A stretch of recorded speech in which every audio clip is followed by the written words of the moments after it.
Hello, welcome back, horse guys and gals. Hope you guys have had an awesome week since we last talked. Um, Here in Iowa, we have been getting all of the melty, warm weather this week, and it's kind of nice, but also not. I think we all know what it means when we get warm weather this time of year. We had like a foot of snow a week ago, and this week has been like 40s, almost 50.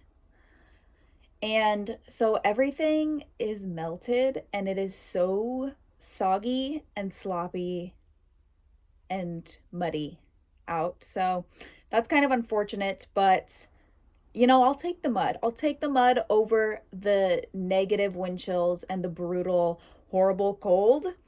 Um, yeah, so everybody's a muddy mess right now. It's really not so bad, other than the fact that I live on a gravel road and it gets so torn up and awful that I worry about my car even being able to go through it. Like, for those of you that live on gravel, when it gets to be so bad that like the road is turning black because like it's being dug down so far, it's like bringing up dirt basically. You're not even driving on gravel anymore, you're just trying to drive on the dirt, and they're just so soft and sloppy.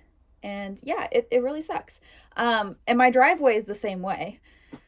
And so is the entire yard. So every time I've gotten a horse out, like they just leave these big hoof print holes in the ground and they just tear up the whole yard really bad. And I'm not like super picky and particular about my yard, but I don't really want it like torn up with big holes and stuff.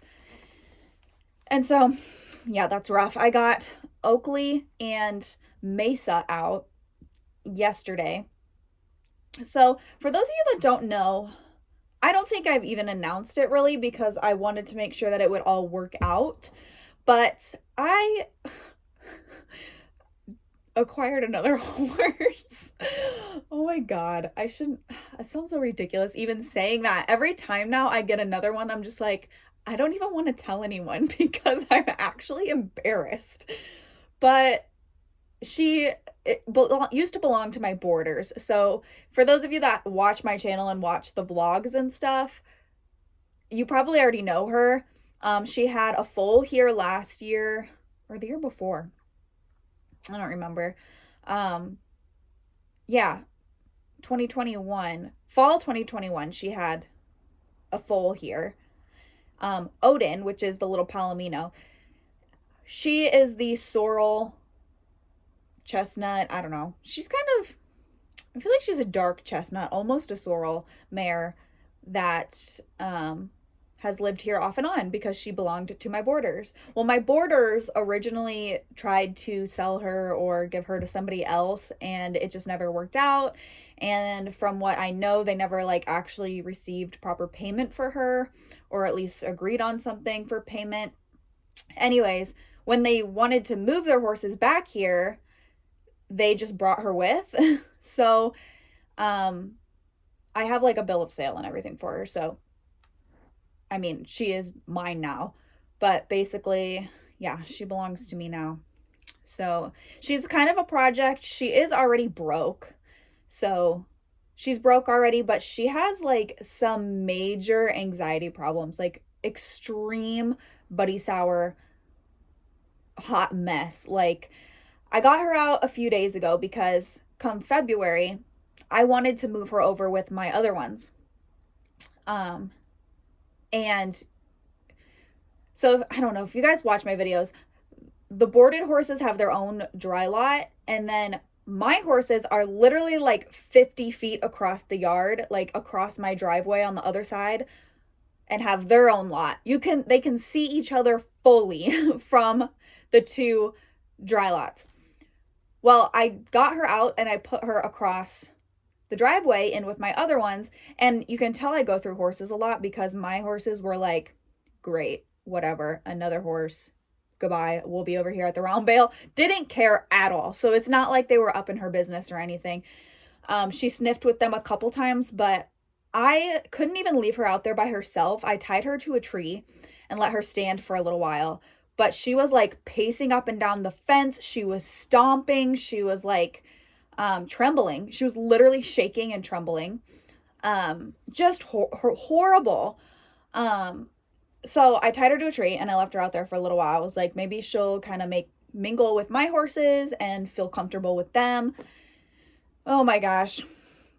I came back out after about an hour or so, and she did kind of mingle with my horses, so she has met them. But she was still, I mean, she had calmed down a little bit, but was still pacing around, circling around the tree and whatever. And I was like, okay, this is going to take more than just leaving you out here to calm down. So I put her back with her normal herd, who were never out of eyesight, by the way. She could see them this entire time. And so I'm like, I'm just going to have to do this a lot slower than I thought. And if anybody else has had a situation like this, feel free to give me advice down below. I have had buddy sour horses in my life. I mean, pretty much all horses will get buddy sour, from sitting or whatever. And Mesa has been a pasture puff for like 2 or 3 years. But I've never had anything this extreme. Like, I've never had a horse that will literally tremble, panic because they're away from their friends. Most of my horses, they just paw, and Sugar will even rear, like her little pathetic 6 inches off the ground rear. And I can feel totally safe just leaving them alone to deal with their issues. But her case is like so extreme that the way I'm going to go about it, I think, is just getting her out like an hour a day, almost every day or most days, tying her at the hitching post and leaving her there for an hour every single day until she slowly gets over it or can at least find comfort with my horses who are right across the fence. And yesterday I got her out because it was nice and I was like, I might as well get her out. And I didn't want her to tear up the yard because it's so soft right now. So I actually just stayed out there with her and she was great. Like, if I was there with her. If I went into my shed to get my brushes, she kind of started to stir around a little bit. But if I was standing out there brushing her and stuff, she was fine. So it's clearly like when she is by herself without me or the other horses, like if I leave her there. And she still needs to get over that. Like, it definitely needs to be dealt with. But let me know if you guys have had any that are just really, really extreme, because I think this is definitely going to take time. But, that's what I do. I do projects. And then I got out Oakley because Oakley has also been sitting most of the winter. And I just got her out. I actually did want to work with her, but she was very clearly feeling a little insecure. She did let me halter her. Took a little bit, but she let me halter her. I got her out and she was just kind of like a little spooky, just really unsure. She, if you guys know the whole story with her, you'll understand. She was just feeling insecure, I could tell. So I just got her out to the hitching post and I just brushed her off, spent some time with her. And I think that was like enough of a refresher and stuff. Me touching her and being in her space and stuff like that. So I put her back and we will continue to just kind of revisit those things that we left on in the fall until it gets warm out. We are supposed to get snow again this weekend, but I'm not confident that it's going to stick because it's supposed to be like 35 or something. So I'm sure it's going to snow, but it'll just make it more muddy. So I think I'm going to get a couple of stall mats and like some gravel or rock and put that down where my hitching post is, just so they can't tear it up so bad. I'm sure they'll find a way, but at least that'll help protect the ground a little bit. But anyways, let's get into today's stories so we can get on with this episode. Now that we're 10 minutes in, I've got some Reddit stories to read.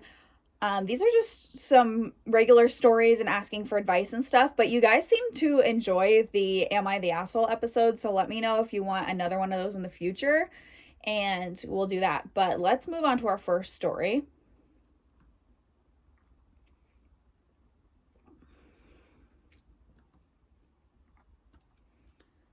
All right. This one is called Tipping Instructor Etiquette. I'm starting lessons at a new barn, and I've noticed their website says tipping is always appreciated but never expected. I don't currently have my own horse, so I'll be just taking regular private lessons at $70 each. I've been riding on and off for almost 20 years and never heard of tipping an instructor, but I've always also been at much smaller barns than this new one. Do most people usually tip, and if so, how much? Thanks. Okay, I'm going to read some comments quick. I would tip a guide like on a trail ride or something, but not an instructor. Maybe that's what they're referring to on the website.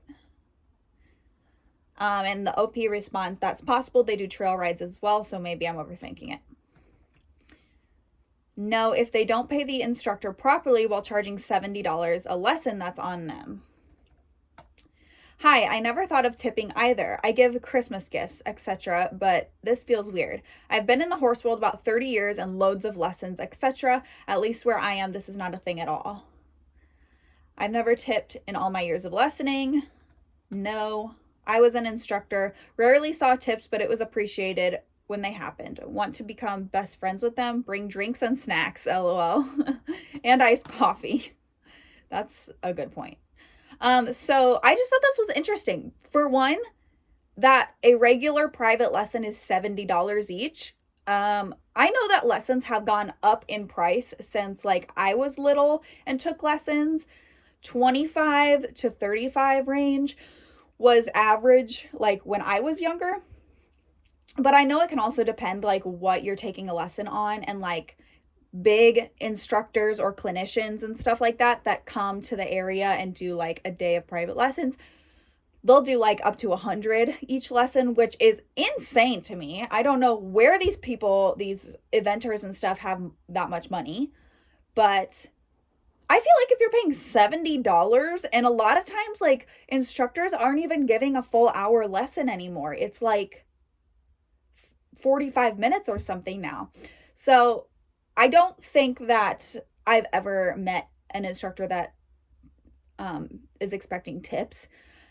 Now, I personally work at a trail riding ranch throughout the summer when they're open. So we do actually work for tips there. I volunteer, and the tips are expected because that's how the guides get paid. And usually that's disclosed. I've also been to other trail riding facilities where it states like wranglers work for tips and stuff like that. So I'm going to bet that that is probably what this website means with that statement, because I also have never met or been to a barn that expects you to tip the lesson instructors. But let me know if your guys' barn does that. That's an interesting one if you ask me. This next one is called Feeling Stuck. I'm having a really hard time right now advancing in anything when it comes to riding or horses in general. I feel so stuck. A bit of background, I'm 17, about to be 18, and I've been riding since I was 9. I do barrels, and I'm interested in cutting or like other cow work too. I lease a horse as well.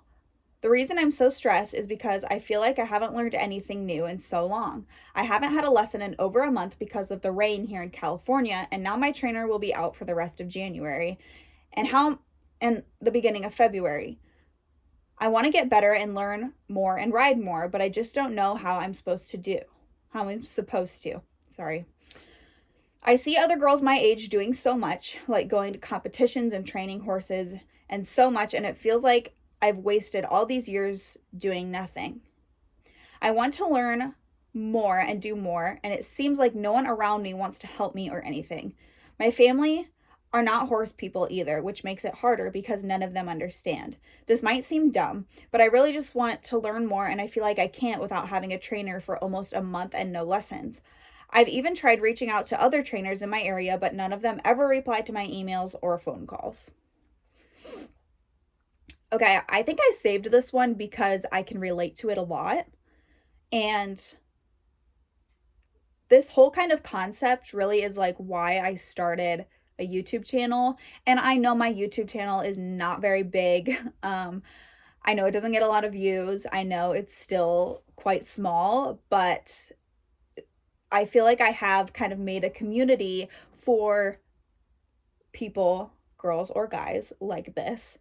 For one, it is very frustrating when you're trying to reach out to somebody like an instructor or a barn owner, stuff like that, where you literally want to give them business and they can't even reply to your email. But for those of you that maybe have not been here since the beginning, I grew up in a similar situation to this person. I got 2 horses when I was 7, 8. I don't remember. 7 or 8. My dad just bought me these 2 horses because I loved horses. I was in that horse phase, and I think he expected me to grow out of it, or maybe was hoping I would grow out of it, and I never did. But he had one family friend that was into horses, and so she kind of helped me a little bit. But my dad was a single dad at the time. He couldn't afford to like send me to lessons to get my horses professionally trained and stuff like that. So I pretty much was on my own, and have been for the most part on my own throughout my entire horse journey. I have self-taught myself a lot of things. And when I say self-taught, I mean kind of taken the initiative myself to figure things out and learn them. And that's really how I kind of got involved in YouTube, because I started Googling and looking up how to do things with my horses, how to teach them things, how I can learn as a beginner who barely knows anything. I knew how to like brush my horses and how to halter them. I didn't even tie them right. I think I literally like tied them in a double knot to a post. And luckily that never backfired on me, but it definitely could have.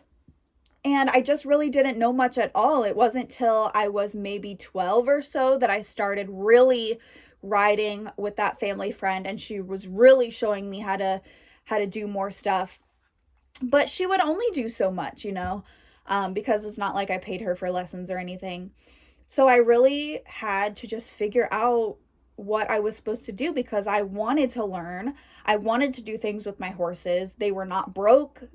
I broke Sugar out completely myself. And I'm not saying I did everything the right way or the best way, but I got her broke out so that I could ride her. And, I just had to learn as I went. And my family is not horsey people either. Not a single one of them. My dad was never brought up around horses. He was brought up around sheep and cows and stuff like that.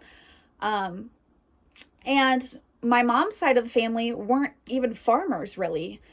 They just weren't country people. So I just had to figure it out. And it was really, really hard. It was really frustrating.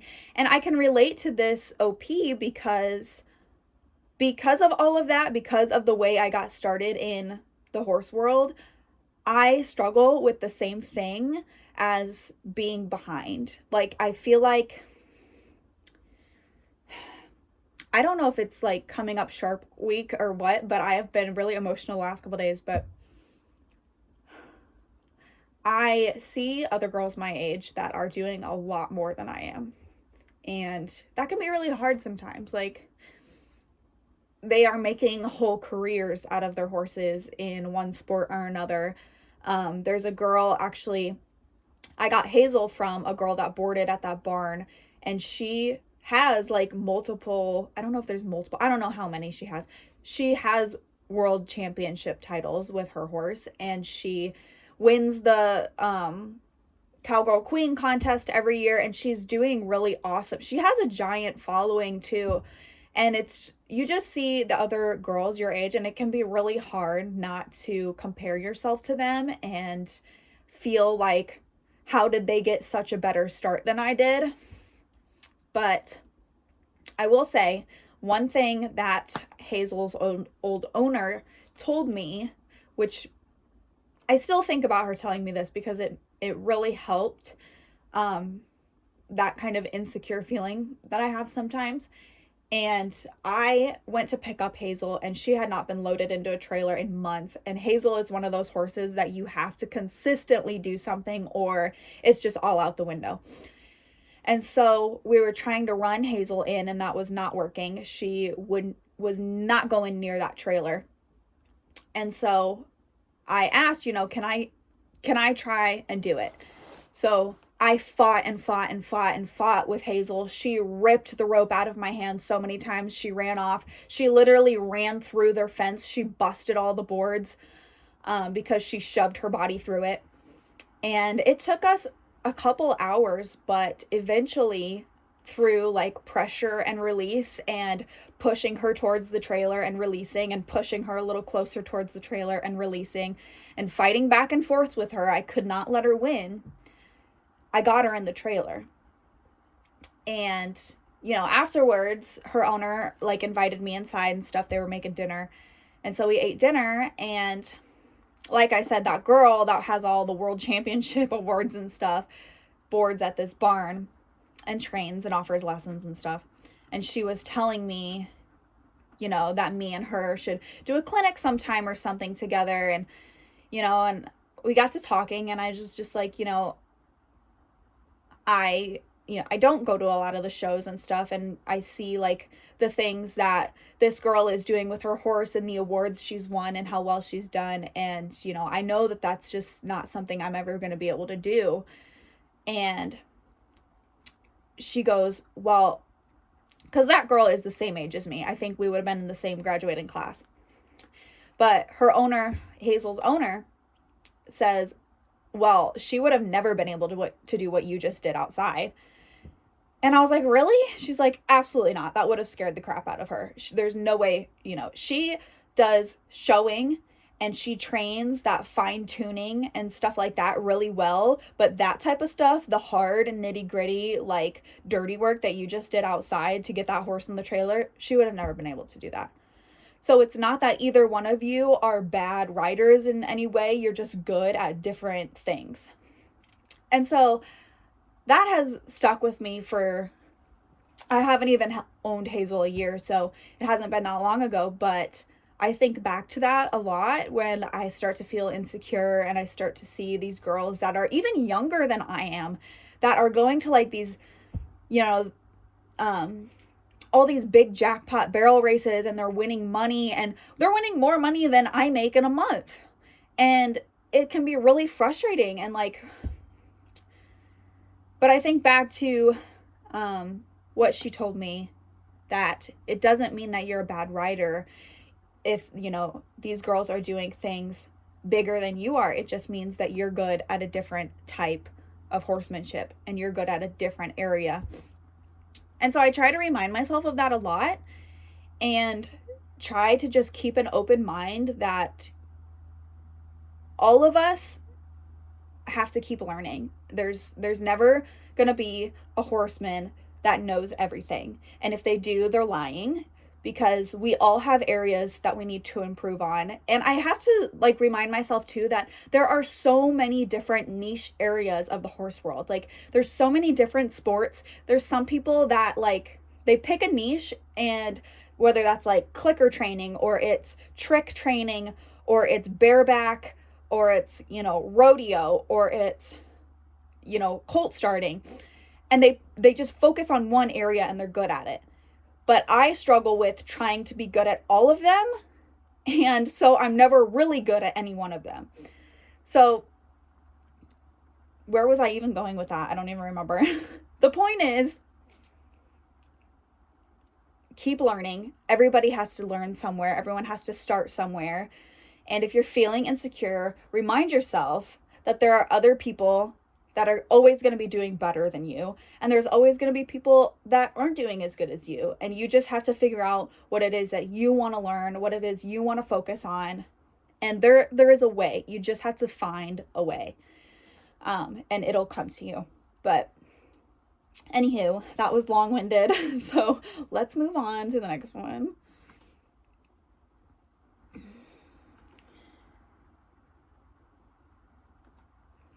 Okay, this next one is called Gray/White/Other Light Horse Owners Tips for Keeping Them Spotless.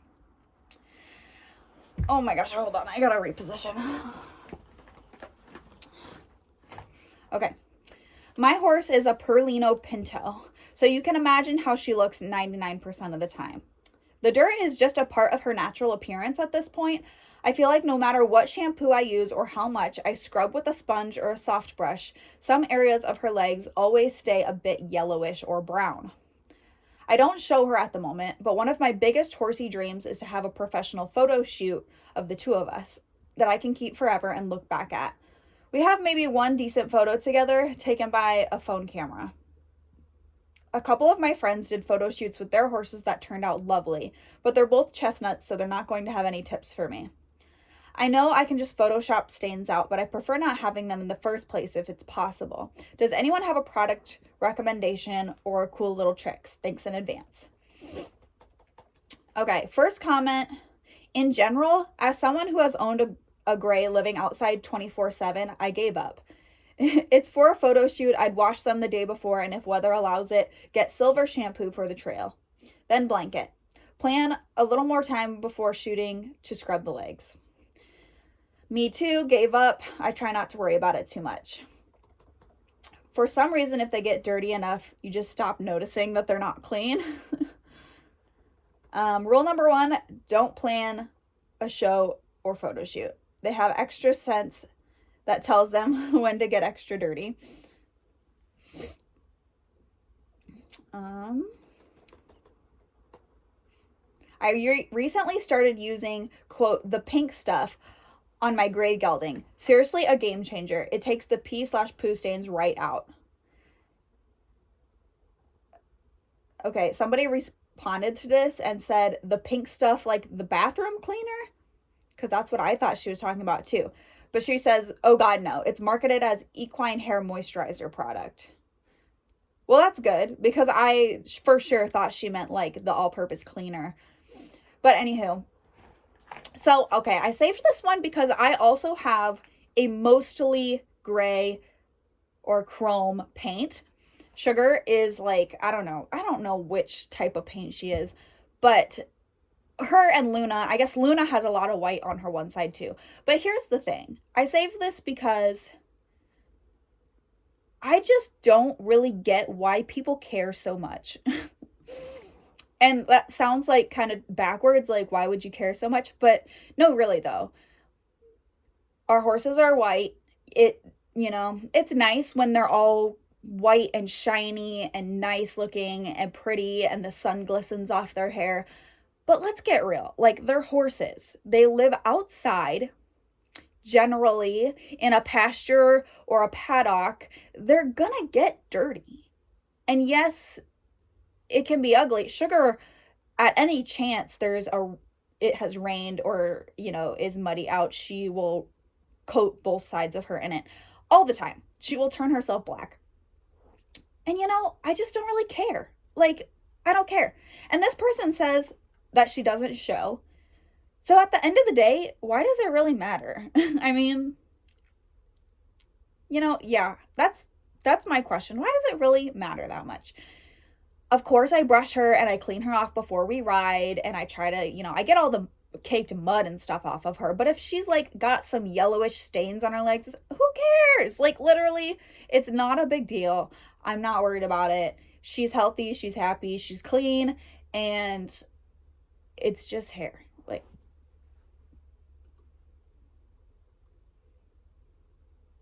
all right. Let's see.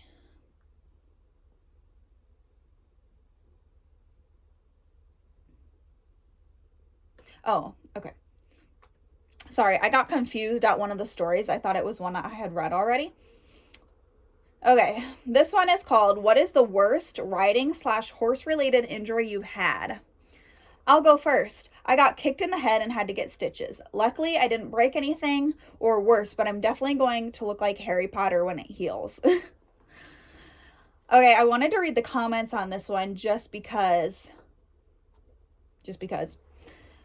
First comment, not my injury, but I was there and saw it happen. We had a spooky draft mare for some of our carriage rides we offered at my first barn. She was to be clipped for a show, and the guy taking care of her was adamant that she had to have her ears trimmed. It was the middle of winter. Naturally, she had her snow spikes on. He gets up on the ladder and reaches for her ear with the clippers. Next thing we know, he's down under her hoof and shrieking bloody murder. Blood was everywhere. She'd tipped him off the step ladder and stepped on his head with the spiked shoe. Oh my God. He's survived, thankfully, and did not have any additional severe injuries, save for his fractured/punctured skull. It was ugly. I was also provided first aid to a friend who got bucked off for trying to jump 3 foot bareback on a horse with a sore back. She had a helmet on, thankfully, but when he crow hopped, it sent her flying, and the back of her neck landed on the flat side of some fencing nearby, broke it right in half. She was in a neck brace and severely concussed the next time I saw her. Oh my gosh. So the neck injury, that is pretty gnarly. Like, that is a serious injury. But the guy that got stepped on in the head, oh my Lord. I think I would be scarred for life if I saw something like that. That is really lucky that he survived that. I am surprised, like, if this horse has been clipped a lot, that they would freak out like that. But honestly, it could have been just, like, the flick of her head. Like, if she flicked her head into them, like, because a lot of horses don't like their ears touched, and just knocked him off the ladder, and then somehow he, got under her. But, wow, that is really bad. Next comment says, hadn't ridden in, like, 20-something years. Work friend offered a ride on the beach. I accepted. Very quickly broke 2 ribs, but enjoyed the next 2 hours of immense pain trying to pretend I was okay. I wasn't. It was a beautiful beach, though, and it did end up with me eventually buying my own horse. She replies to a comment and said, I hadn't ridden since I was a wee lad. I kind of forgot that squeezing my legs will mean go, so I squeezed to stay on. I didn't even realize I had done it. She essentially took that as let's go, and go we did. Very fast into a canter and onto the wet sand that feels like concrete when you hit it at speed. I'm glad I understood that my own idiocy, and when I healed enough, I got back on ASAP. Well, that's good that, like, she realized what she did wrong, because you know what a pet peeve of mine is? When, like, parents or something, like, just won't let their kids experience horses because they had one bad experience, like, 35 years ago with some random kid next door's neighbor's horse that had never been ridden or something like that. And so I like when people can look back and be like, I didn't know what I was doing. It wasn't the horse's fault. But I'm glad she ended up being okay and she got her own horse. Somebody said, I fractured my pelvis, took 8 weeks to heal, and it hurt to walk. The most painful thing I've ever experienced. Let's see if there's any other good ones.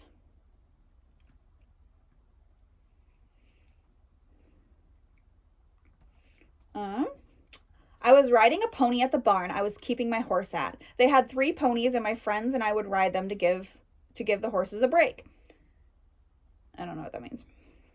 It was my turn to ride the really good pony. I was sitting on bareback, waiting for my friends to bring out their ponies. I backed up like 3 steps, and a horse with a foal decided we got too close. She kicked the daylights out of him, and she also got my leg just above the ankle. I was literally in shock. My lower leg was numb with a huge indentation. The barn owner came running out, and he was sure my leg was broke. My parents came and got me and took me to the hospital. Not one broken bone. 50 years later, I have a slight indentation on that leg. Jeez. Yeah, don't get too close to those mama mares. I want to share my personal worst injury, which is on YouTube. You can go way back and find it if you want. But I cracked my head open in 2017, working with a client horse. I still have the scar on my head. And sometimes, like, when I get my hair done and stuff, like, hairdressers will be like, oh, I didn't realize there was a scar up here. But it's very small now. But there's just a little bump, like, where my staples were at.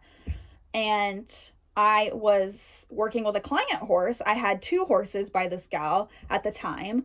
and was really just refreshing them. I think they were both broke, but they needed refreshers. And this mare, she was, I don't think she had a very good temperament, just not a very good personality in general, which isn't, I'm not blaming the horse, but I got her out because I was picking up her feet, which is something she wasn't great at. So it was just something, we touch on. Anywho, when I start them out, especially horses that are green or whatever, I start with a rope around the ankle or the pastern. And so I wrap it around and I use that because with, green horses, sometimes they like to fight you a little bit and it's really hard to hold on with your hand. So I wrap a rope around the ankle and I pick it up and I put it down and I pick it up and I put it down. I don't know why this horse literally thought that that was the worst possible thing I could have done to her. And, she started to pull back a little bit and I was like, okay, just let her think it out. Once she figures out she's got to pick her foot up, it won't be a big deal. Nope, I tried it again. She ripped back even more. I tried it again, which probably shouldn't have. But I tried it again. She ripped back so hard that she pulled the whole top rail off the hitching post. And because I was like facing her, working with her feet, the post came into the back of my head. So it cracked my head open. It wasn't severe. It just needed to be stapled back together. Like my skull wasn't injured, but my scalp was cracked open.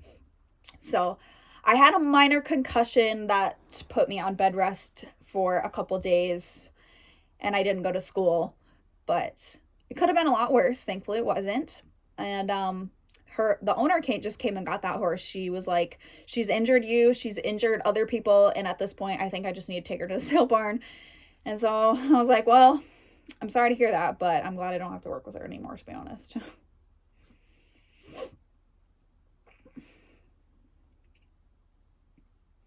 Okay. How much do you pay in fixed expensive each month? I'm really interested in how much the cost around the horse is different for different people each month. So if you're comfortable, please share. So this one is going to be mainly just the comments. So the first comment, my fixed expenses for 6 horses are as followed. $300 a month for grain, $400 a month for hay, November through March only, $300 every 6 to 8 weeks for farrier, trims only, $500 a month, give or take, for horse-related property maintenance and the materials required to do so. Some months are more, some months are less, but there's always something every month. Still cheaper than boarding 6 horses, though. $1,200 yearly for routine vet vaccines, floats, general wellness. So, let's see. 3 plus 400, 700, 1,000. That's every 6 to 8 weeks. So let's do like 150. What was that? So 850 plus 500 would be like $1,300. Is that right? I think around $1,300. Probably wrong. Anyway, $1,300 a month for 6. All in all, that doesn't sound that bad. Okay, next one. 600 for board, 200 for lessons, 55-ish weeks for trim, or 6 weeks for trimmed. I don't know if that's for one horse. Probably for one horse. $1,100 a month for training, board plus $175 every 8 weeks for shoes and sliders, $60 a month for massage, plus lessons for my show horse. For my 2 minis at home, $200 a month for hay, $40 a month for grain, $80 every 8 weeks for trims, $50 a month for bedding. Plus, of course, the miscellaneous yearly shots and vet bills. Somebody else responds, $500 for full care, board, 24/7 turnout, $300 for training, up to 5 lessons per training, rides a week, $50 barefoot trim. Somebody says, wow, $300 for 5 lessons and rides per week sounds crazy if that's your monthly cost. I pay more than this for 1 to 2 lessons a week. Let's see. That'd be 5 lessons a week. I'm trying to think what that would be. How many? So that'd be 20 lessons a month. 300. I don't know. Guys, I don't do numbers, so I ain't trying to do math here. $100 for board, $75 for trim, $37 for bedding, $100 for hay, $20 for grain. Very cheap by region standards and includes turnout. One of the reasons it's so cheap is because the boarders take care of the owner's horses when she travels. We help out with feeding and turnout if needed. That's nice. Somebody else says $500 for full care board, $750 for full care board and training. Wow. Okay. So I wanted to bring this one up because honestly, I get like questions about this a lot. Like, how much does it cost to own a horse? How much does it cost to, just own a horse? Like, I get that question all the time. And the one thing I always tell people, everybody, I tell all people, it depends what kind of horse owner you are. And that is 100%, I will always stand by that. It depends what type of horseman / horse owner that you are, because there are some of us that can keep our horses at home, others that can't. Even if you board, $500 a month for full care board, okay, that's fine. But at the same time, somebody else is going to be paying $500 a month for full care board, plus their lessons, plus their shoes, plus their tack, etc., because they need to go to all these shows. So it's really, really variable. It really depends. It depends if your horse has special needs. Does your horse have to be on a certain type of grain? Does your horse have to have certain type of shoes on, etc.? Your vet bills are going to vary for that as well. Does your horse have medical needs where they need to be seen by the vet more often? Is your horse an easy keeper where they can eat just the cheap waterway hay? Or do they need the best quality hay on the market? It seriously depends. There is no definite answer on how much it costs to own a horse, but I think it is important to recognize that there are some people that pay a ridiculous amount of money to own their horse or to show their horse, etc. And there is people that don't have to pay much at all. I am very fortunate. I am very, very fortunate to be able to currently own 7 horses, and really not have to pay a whole lot. I have my horses right now. I have them at home. Most of my life, I've been able to have them at home. And they're all really fairly easy keepers. They get round bales of waterway grass hay or grass alfalfa mix hay for around $60 a piece. They get some grain. BB mostly is the one who eats all the grain during the summer. And that's about it. Those are my regular expenses. BB is not getting grain right now because she's on the round bale and she honestly looks pretty good. So, and I'm not riding her, so I'm not stressed about her losing weight. But other than the random vet bill, I'm going to be getting her a Coggins and her shots and stuff updated as we come into riding season. But yeah, it doesn't cost me a whole lot. I do have to buy small squares for Sugar and Luna because I can't get a round bill back there. So that costs me around $80 to $100 a month, whether that's buying hay or just driving to and from my dad's to get our free hay. But honestly, that's about it. I'm trying to think. Fencing does cost. So, I mean, if you want to have a horse at home and put up fence, you're going to have to invest in fence. And good fence, quality fence is going to cost more than, just like those little sticks that you put in the ground and some hot wire.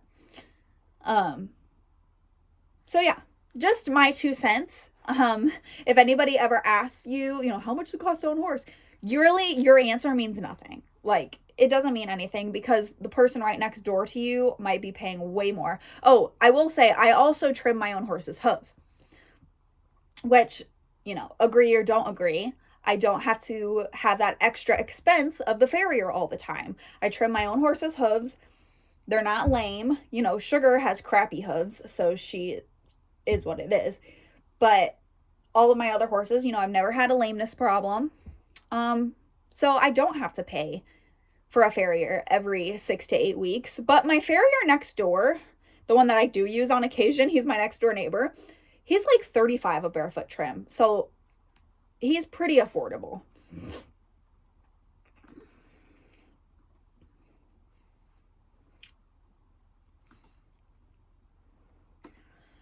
Okay, we got a couple more. We got two more. So this next one is called Advice on How to Leave a Barn. I posted a while ago about looking for a more affordable half lease and got the advice to look into private leases. I have a friend who is a trainer and competes at a high level dressage and has offered to help me look at ads and visit because I did not feel confident finding one myself. I have very quickly found myself a really nice couple prospects in my budget who seem like a great fit, and I have some scheduled visits coming up. A problem is I'm terrified to leave my current barn. I have a lot of anxiety and I'm a big people pleaser. I've heard some things about people leaving that have started drama for seemingly no reason. That I can see anyway. I won't go into specifics, but to me it seems quite petty. I have learned a lot from this barn and appreciate that, but these are great opportunities to continue learning in the direction I'd like my riding to go with my own horse. My trainer friend has told me that this isn't uncommon in the horse world, especially at large competition barns, but I can't take it personally and have to just push through it for my goals and mental health. Any advice on what to say, or have you been in this situation? Thanks. Okay. First comment, leave on good terms if you can. Your reasons for leaving are legit. You have the chance to develop your riding with horses that are a good fit for you. You can tell your current trainer you appreciate their time and instruction, wish them continued success, and move on. It's easy to overthink these things. If you're honest and kind, you'll do well. Someone else says, just keep it friendly and straightforward. If you're canceling via text or email, you can write something like, hi, I'm writing to let you know that I will not be scheduling any more lessons at this time. I want to tell you how appreciative I am, etc. Let's see.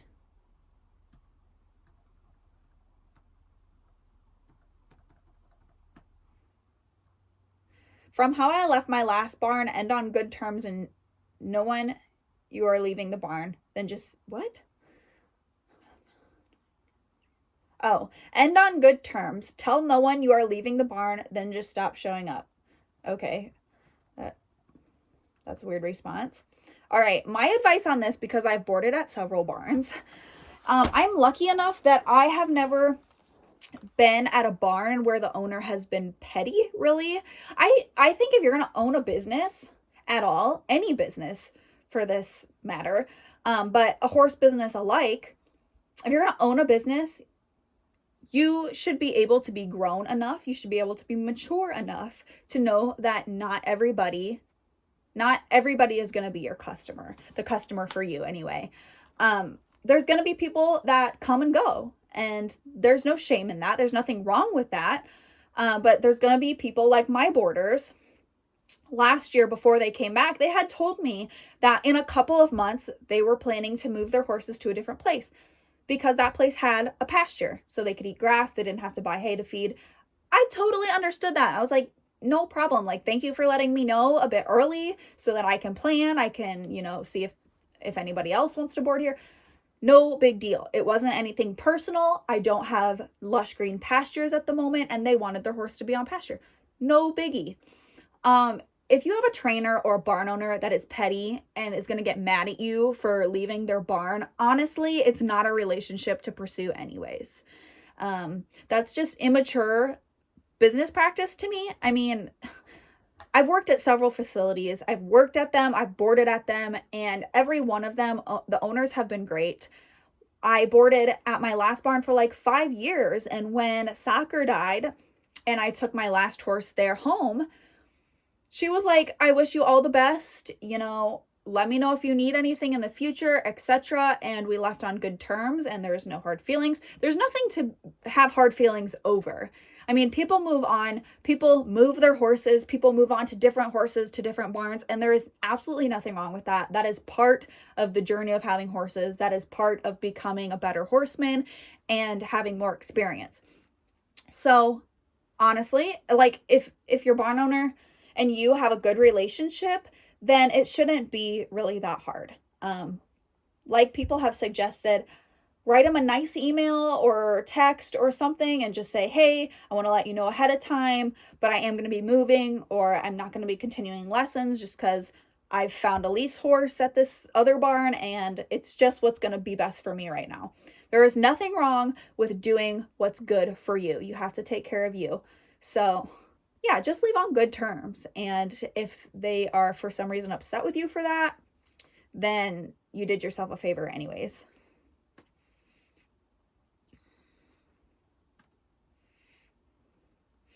Okay, this is the last one. My barn doesn't allow shoes. My OTTB cannot handle being barefoot and was absolutely crippled when we pulled his shoes. I got x-rays done and he only had 5 millimeters of sole in the front feet. Wow, that is really thin. Holy cow. Due to my vet and farrier's recommendation, I put him back in front shoes with pour-in pads on the front. The barn manager just told me she won't allow him to be turned out with other horses now because front shoes are a safety issue. I've heard of... Okay, I'm reading this right. She made a typo. Sorry, I got confused. Again. I've heard of hind shoes being a risk, but never fronts. Now my horse can't go into the big field and will be in solitary confinement in a muddy stall area. Or in a muddy, small area. Is this normal? Question mark. Comments. It's a nonsensical rule. Sounds like the barn isn't a good fit for your horse's needs due to the owner's weird rule about front shoes. Is there any chance that the manager is mistaken about the owner's policy? Group pasture being exclusive to entirely unshod horses is something I think would be in big, bold print on the contract. That's a good point.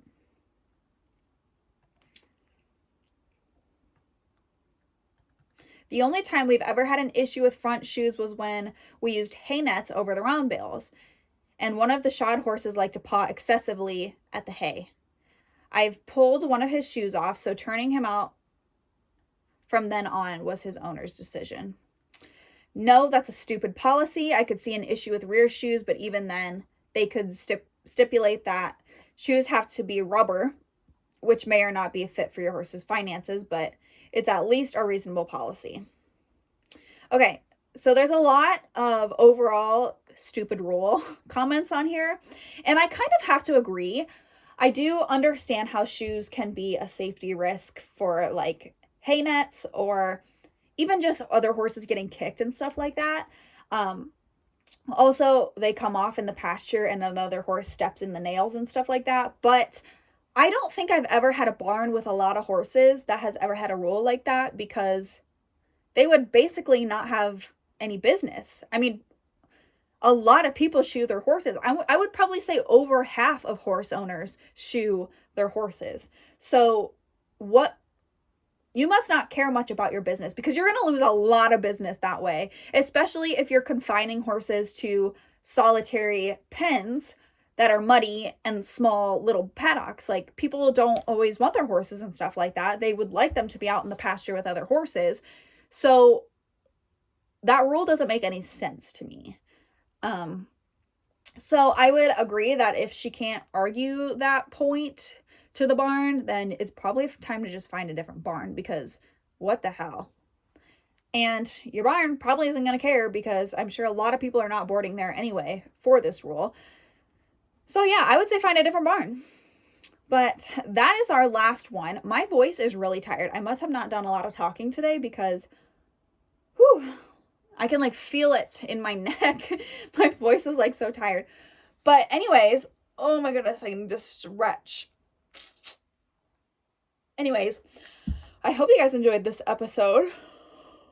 Oh my gosh, I think that's the first time I've yawned this whole episode. I'm impressed. But yeah, let me know what you guys thought about this episode down below. Check out my latest YouTube video if you haven't been over there yet. I made a homemade DIY slow feeder that I made a little tutorial on how I made it, and it pretty much cost me no dollars. If you don't already have a barrel and a hay net, you'll need those. But plastic barrels aren't that expensive. Like, you can find them on Facebook Marketplace for like $10 or something. Like, people are usually selling them. That and your $10 hay net, it may have cost me $20 all in all. But go check it out if you haven't. It turned out pretty well. The horses have been using it, so I'm happy with it. But yeah, otherwise, that's all I have for you guys today. I hope you guys enjoyed this episode. Let me know down below. Make sure to check out the description box where you can find my Buy Me a Coffee, my other channel where I've been flipping furniture this summer, and my other social medias. So subscribe if you haven't, and I will see you guys in the next one. Bye.